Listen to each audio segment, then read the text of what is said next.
Uri ng panahon. Kamusta kayong lahat? Ito ulit ang inyong Teacher Riri. Ating pag-aralan ang iba't ibang uri ng panahon. Bago ang lahat, please don't forget to like and subscribe to my channel. Ang iba't ibang uri ng panahon ay maaraw, mahangin, maulap, maulan, at bagyo. Mataas ang sikat ng araw sa maaraw na panahon. Kapag mainit ng panahon, masarap kumain ng malamig na pagkain at uminom ng maraming tubig para maiwasan ang heat stroke at dehydration. Masarap din mamasyal sa dagat at paliguan, pero siguraduhin na magsuot ng komportabling damit.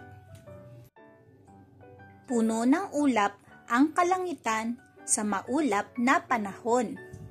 Karamihan, masarap maglaro sa labas kapag maulap dahil hindi kainitan ang temperatura. Maganda rin mamasyal sa labas kasama ang pamilya.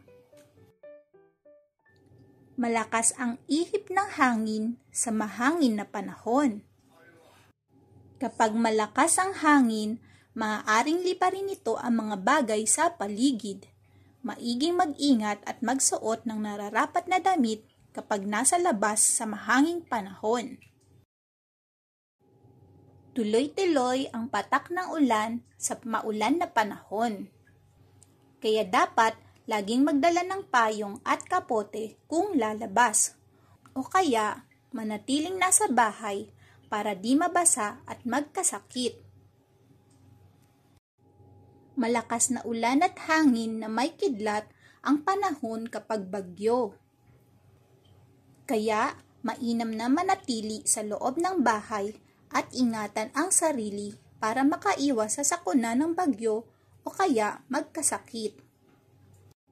Natutunan niyo ba ang mga uri ng panahon? Abangan niyo pa ang ibang lesson natin dito sa channel ko. Maraming salamat sa panonood. Paalam!